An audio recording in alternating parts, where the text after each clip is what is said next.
I'm sure you agree that she brings a wealth of knowledge and practical experience to our discussions today, and I would like to ask Benedetta BERTI on stage and you for a big welcome applause. Good morning. Where are we? Over there, maybe? Gerard Reed, he's a member of the BMW Foundation Energy Transition Expert Council. Gerard is a leading voice in sustainable energy, finance, and innovation. As a co-founder of Alexa Capital, he also specializes in advising companies and governments on financing renewable energy projects and modernizing grid infrastructure. He has worked extensively with the Chinese ecosystem and aims to bring new thinking to Europe. Ladies and gentlemen, welcome on stage, Gerard Reed. Morning. As a CEO of the ONS Foundation, Leif Johan Sevland is at the helm of one of the world's leading forums for energy discussions. His work focuses on advancing offshore wind and other marine renewables, which are increasingly important for diversifying energy sources and ensuring grid stability. Just recently, Leif Johan Sevland has emphasized cross-border cooperation in offshore energy projects to enhance regional energy security. May I please ask you for a big round of applause for Leif Johan Sevland. Tusen tack that you could make it.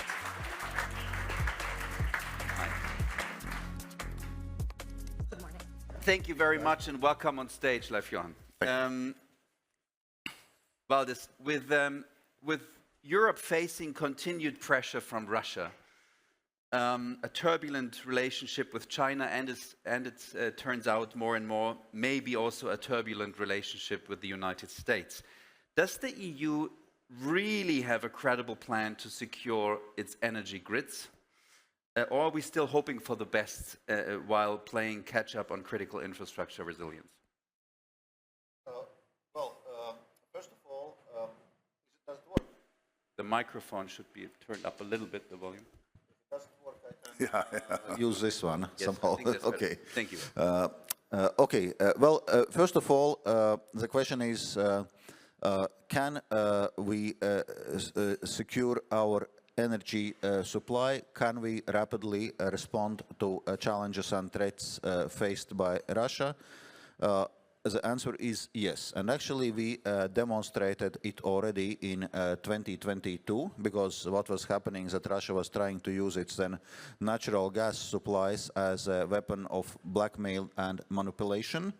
And as an EU, we reacted quickly to readjust our gas flows, to readjust our infrastructure, to ensure alternative gas supplies, with Norway becoming our biggest pipeline gas supplier, with US becoming our biggest LNG supplier. So we're able to see away this dependency very quickly, and we mobilized also substantial resources at EU level through our Repower EU program, which became part of Recovery and Resilience Facility.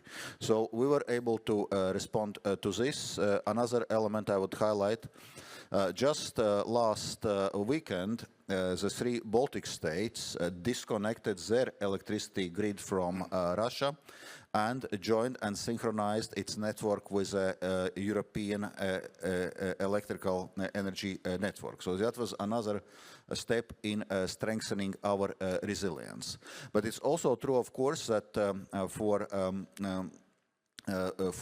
not only for a resilience of supply, but also for a better functioning of energy market in a situation of more decentralized power generation, which is coming with renewables.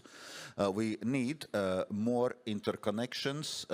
We need really a European grid. And this is something which is also very much in the EU's agenda, and also with funding programs like 10E dedicated for those purposes. What does precisely mean more interconnections? Can you give us examples of what's missing precisely?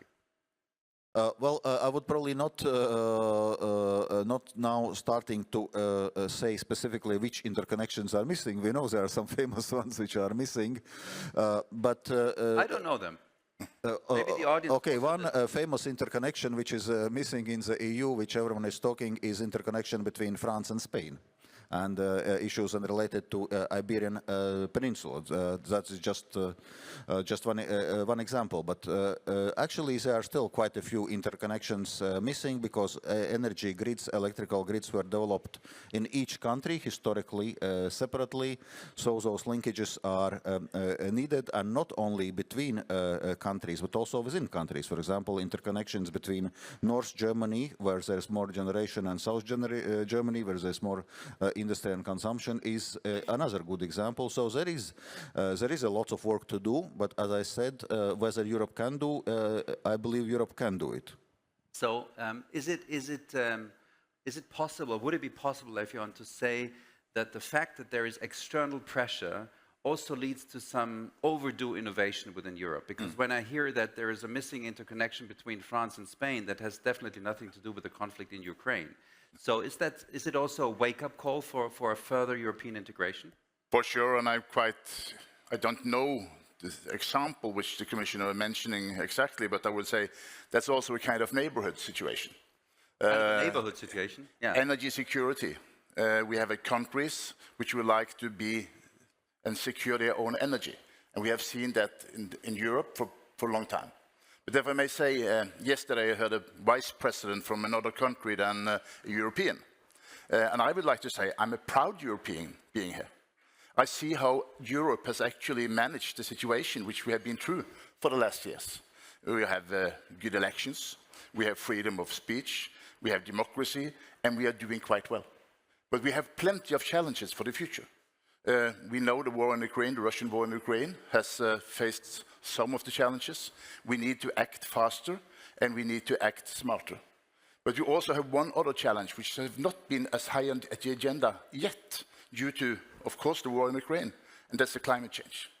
The climate change is going to give us a lot of people entering Europe, if it's not livable, in Africa, in beautiful Africa, which really is going to be challenging for Europe, and that's going to be the next phase if we haven't done anything with the climate change within a few years. So I would also like to add that into the perspective about energy security, which we need to face, the green shift, which we need to take.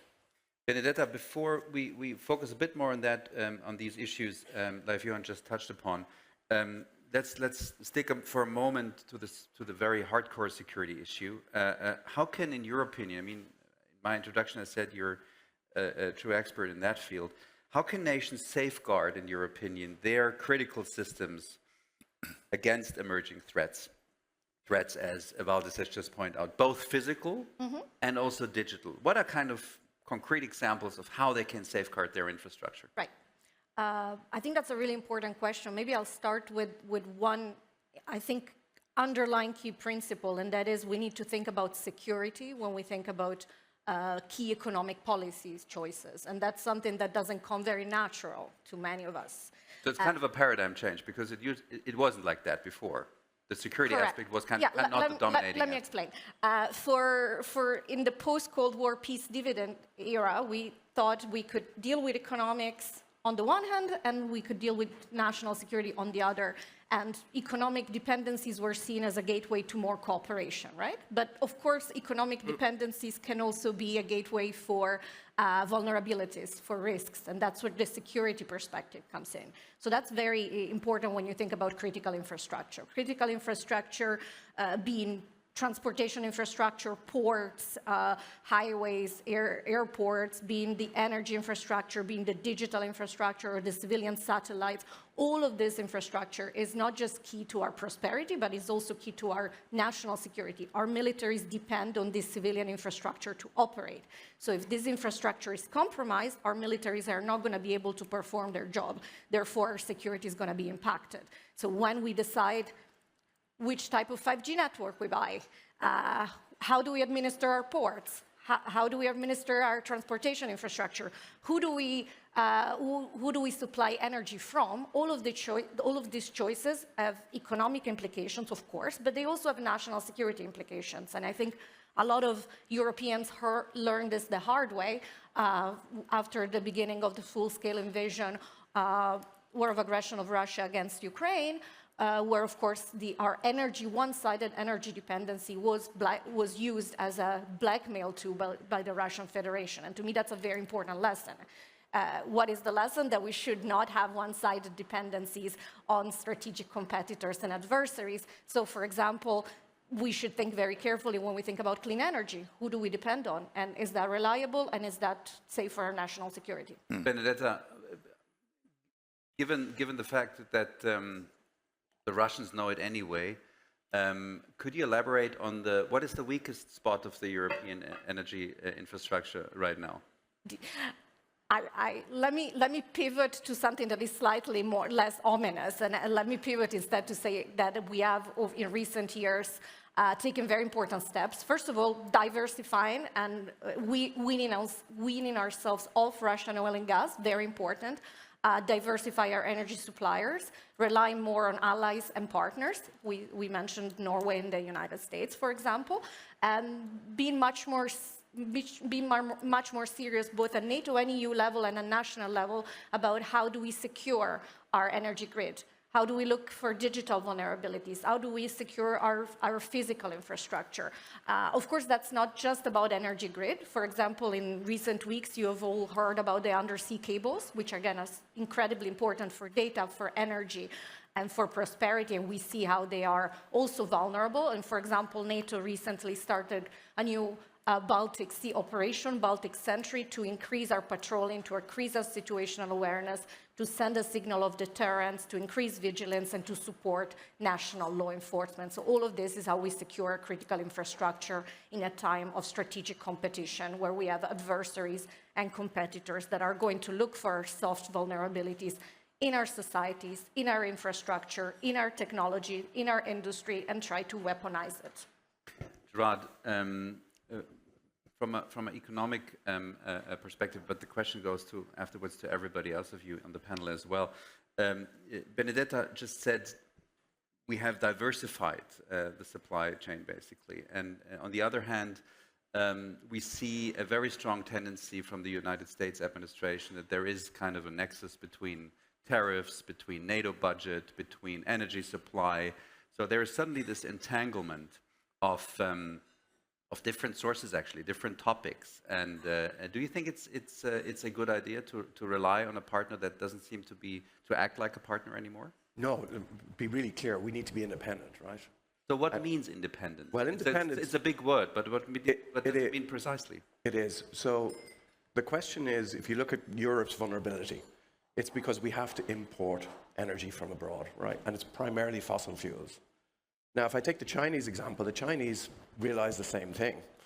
And they say, we do not want to be dependent on Saudi Arabia, et cetera, in terms of importing oil. So what are they doing? Well, they're electrifying their system. They're electrifying their whole energy system, right? And I'll call it deep... Out of strategic reasons. Out of strategic, deep electrification. But they also realize that there's a revolution going on. And a technology revolution. The technology revolution, I really don't care if I've got oil or coal or gas tomorrow. But if I don't have electricity at the end of the day today, I'm in trouble. I really care. So we have to realize the importance of electricity in the system. And now, I give you an example. 3 weeks ago, I come from Ireland, and just to give you an idea, in Ireland, 25% of all power goes to data centers. Okay? 25% of all power of Ireland goes to data centers. Go to data centers. It is a digital economy. You cannot get money out of an ATM in Ireland. Everything is done with your mobile phone, right? So picture this. 1/3 of the country has no power because of a storm. And by the way, so this is not an attack, it's a storm. So and I want to add that point on of climate change is really going to significantly have an impact on our energy system. So you've got this incredibly digital economy, and then you're in the west of Ireland, you can't do anything. You can't go into the food store, you can't pay for anything, you can't get money out of the banks because the ATMs don't work, you can't get diesel, you can't do anything, right? And so what ends up happening is, and I just use as an example, that's not a black swan event. Right. That is just a serious blackout. Now, the Irish system, by the way, prides itself on being the best power system in Europe in terms of how it integrates renewables, right? Because it has the most renewables in its system, and it's an island. It means it has to do everything itself. Now, good example. I use that as an example of what happened and what can happen. So I make the point is we have to be really clear that electricity, it's all about electricity going forward. And we have to make sure our system is resilient from a climate point of view and from, I'd also say, a national security point of view. I would look at the system as it is today, and I say, I'm sorry, it's a 100-year-old system. It's not fit for the 21st century. And it's not, by the way, all about interconnectors. The way I would look at it actually is we're in the area of energy intelligence, which is we have to go and manage the system in a completely different way and realize that there's a huge, big technology shift going on, and we have to go with it from an economic point of view as well. Valdis and Leif Johan, if the headline of this panel, after this panel, would be Gerard Reed, Europe has to learn from China, because China's an example. Would you agree on that? Europe needs to learn from the best, and China is doing plenty of good things with energy security and energy efficiency as well.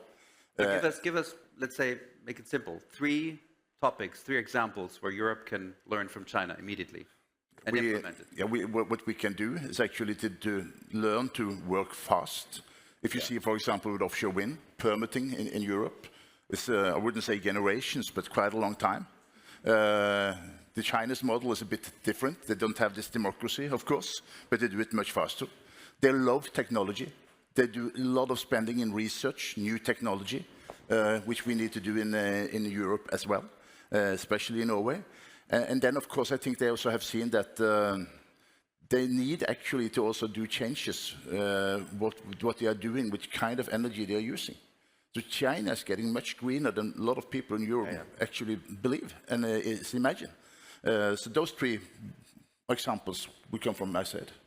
Let's talk about the green China aspect later, but my question goes to Commissioner Dombrovskis. The EU's competitiveness compass, you're well aware, of course, sets ambitious, very ambitious goals for modernizing our energy and industrial base here in Europe. But given what Leif Johan just said, given our very complex, to put it mildly, our very complex permitting process, in other words, a huge bureaucracy, supply chains, dependencies, as we have heard, regulatory burdens, what concrete actions will, in your opinion, ensure this isn't just another overpromised and underdelivered EU strategy? Yeah, I will be coming to the simplification question in a moment, but let me say a word on China. But don't forget the question. Yes, I will not. I promise. Promise. We have to admit that China has been very strategic in how it's developing its industries and technologies. And we were discussing dependencies on Russian gas, which we had to overcome. But now we are moving to the green and digital economy, and it requires different type of inputs. And in many of those inputs, China is a dominant supplier. 80, 90, more than 90% of global supply coming from China. So therefore, we need also to work in diversification of these inputs, not to develop a new dependency. So that's something to keep in mind. But then, indeed, this question of simplification, you asked in the context of speeding up permitting, which is indeed part of this work stream. And in European Commission, we are on it and working also with member states, because lots of those permitting procedures are national procedures. But all in all, it's clear that reduction of administrative burden is an important part of this competitiveness agenda. And just this week we came out with a communication how we are going to go about it throughout this mandate, and in the coming weeks we'll start coming forward with the first legislative proposals. So for this year we envisage legislative proposals, so 3 so-called omnibus proposals, but then also other packages in digital, in energy, targeted revision of REACH on common agricultural policy, just to give some examples. And we also set clear targets of reduction of administrative burden by at least 25% in general and at least 35% for SMEs. And there it's of course very important to have also sustained push by the business community that it is actually needed and that we are actually delivering on this. Thank you very much. Gerard, your perspective on learning from China, and afterwards, since we spoke a lot about China and learning lessons from China, we didn't speak a single word about learning lessons from the United States. Maybe, Benedetta, afterwards you can elaborate a little bit on that aspect. But first you, Gerard, what are the major topics and the major measurements, basically, that should be taken? Well, I think the first thing to realize, I think the moment we're in at present is like 1908. And you might say, what is he saying that for? Well, in 1908, Henry Ford brought out the Model T, and he revolutionized the transport world across the world, but he also enabled us to create the wealth that we have in the Western world, right? Mercedes, and the distribution of wealth, etc. They all came at this period of time. Now, why am I saying it's the same moment today? Because what we've got is an AI revolution, and that AI revolution needs electricity, exactly the same as the car needed oil, right? So we've got two revolutions that are going on at present, and I would say this is the biggest industrial revolution we've ever had, which means it's the biggest opportunity that we've ever had, right? And the question, Europe can't win, like in the automobile space, we can't win in every area, but there's certain areas we can win. And China, we have to understand where China's ahead. They're ahead in solar. They're ahead in batteries. Are they ahead in the grid? No way. Okay, are they ahead in robotics? No way.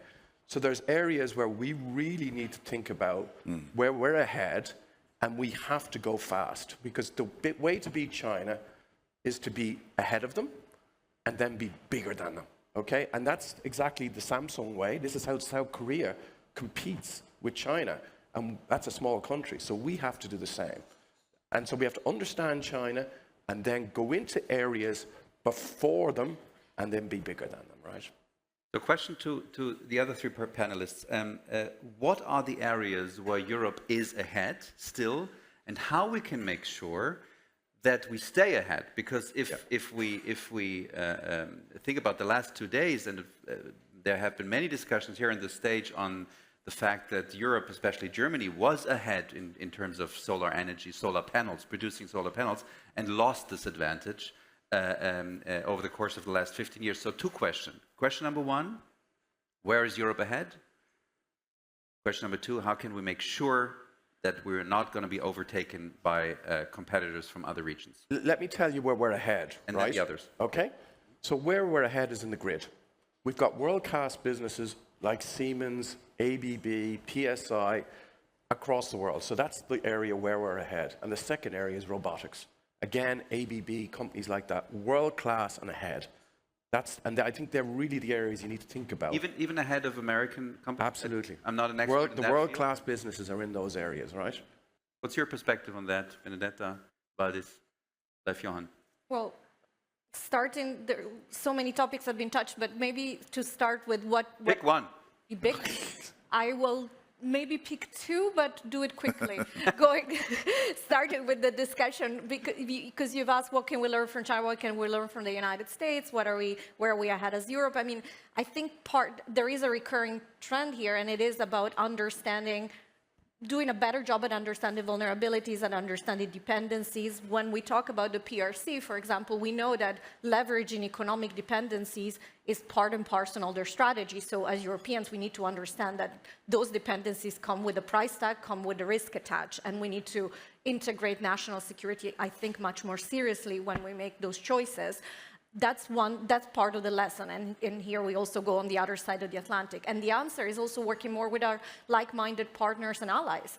For example, when it comes to the technological race, which I would say is one of the most important domains when it comes to strategic competition. One of the key theaters of strategic competition is the technological race. Well, this is something with the transatlantic defense and technological industrial base together actually has a lot of advantages in terms of talent, in terms of innovation, in terms of ecosystems, in terms of access to capital. We need to leverage those, protect our industries, work together with partners that share our strategic interests, and be a little bit more strategic in making those choices. So I would say that applies to energy security, but broadly speaking to our economic security at large.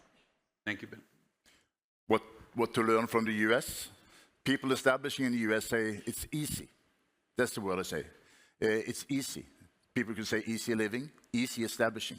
The framework, the rules, they have understood how it should be, how it should work. I think Europe needs to learn there. It's a national level, of course, plenty of them, but a lot of things we are doing has been too complicated. From China, the understanding and the importance of innovation and research, extremely important. The advantage for Europe, in addition to what other things is mentioned, I would like to highlight actually we have a very good workforce. We have a good educational system, which is extremely important, whatever you would like to do. And then back to Henry Ford. As you mentioned, his grandson once told me that, he said, why did you start to innovate cars? Why did you do this game changer? Why didn't you do something smaller? And I said, of course I could have made the horses run faster, but that wouldn't be, that kind of thinking I'm set up for. And that's also about Europe. We need to have plans. We need to have ambitions. We need to have goals where we're headed. Not small steps ahead, but the game changers we need to make together.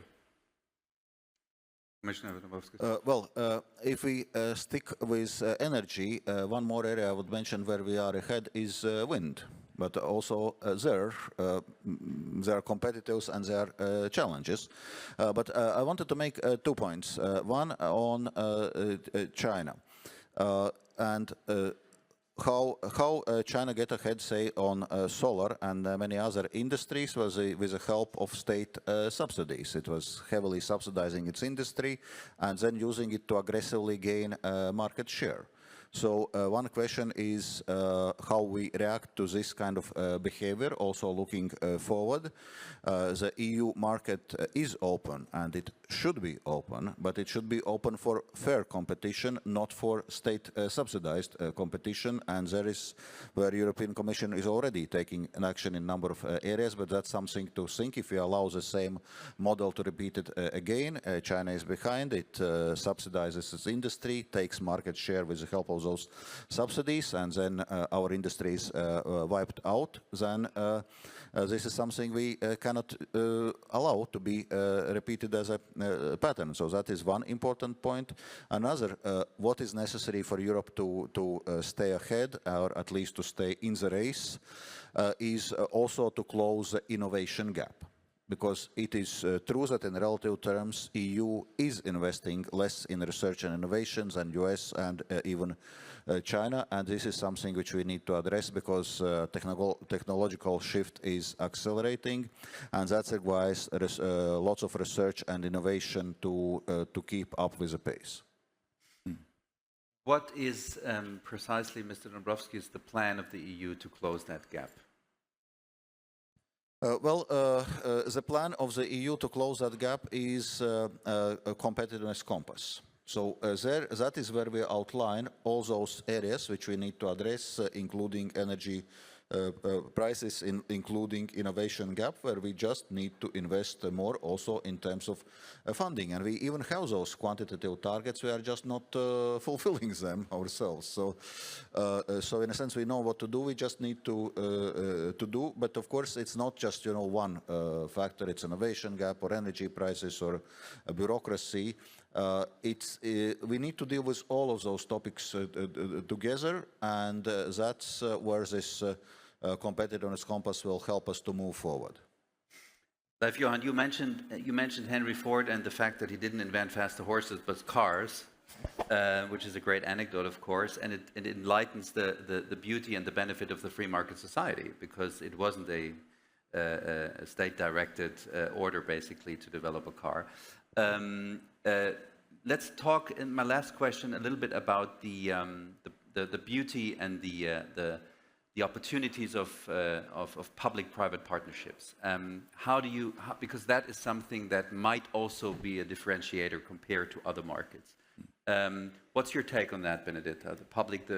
The strength and the importance of public-private partnerships in the future for accelerating deployment of different measures? Yeah, I mean, for the field where I work, so defense and security, that is not, huge, it's not optional, it's absolutely a must.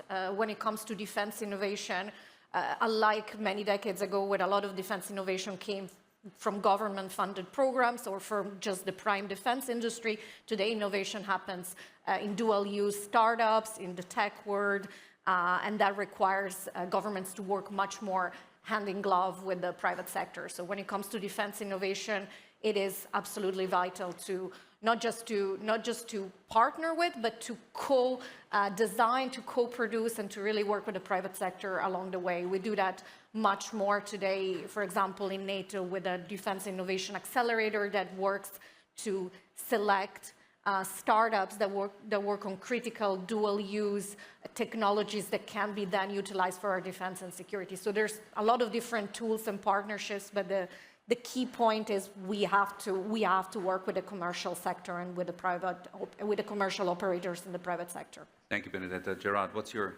take on that? I'm going to go as I'm coming from the finance world. Let me give you my perspective on it, right?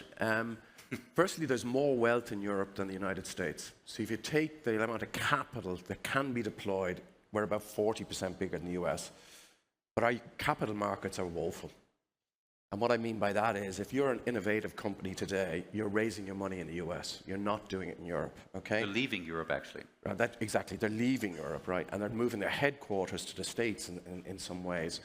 Now, what we have to do is think about how can we deploy all this great capital into innovation. And then the other thing then is making sure that actually our universities, where we've got world-class universities, how do we commercialize the technologies? Because again, they don't commercialize them. They put out on the internet, they're patented, and then basically the Chinese and the Americans then go and commercialize them. That's what I would say. I will say public-private, we don't need public-private for infrastructure. There's so much infrastructure capital in Europe just looking for opportunities. I'm not worried about where I'm worried about is the innovation, and that requires a lot of capital, and it requires you to do it quickly, and we're not good at it. Gerard, I'm not worried because Mr. Dombrovskis will now explain us how this is going to be changed. Last word by you, Mr. Commissioner. First of all, thank you for this discussion. I just want to come back to this basic premise that we are currently living in a rapidly changing world where both the geopolitical security situation and technological situation is changing very rapidly. So therefore, business as usual for the EU is not an option. We need to move bolder and faster, and this is something which in a sense, as a democracy of 27 member states, we need to have a determination to stay in this global race. Thank you very much for your last words, and thank you very much for the participation on this panel. Thank you, and a big round of applause goes to you. And Jan, thank you.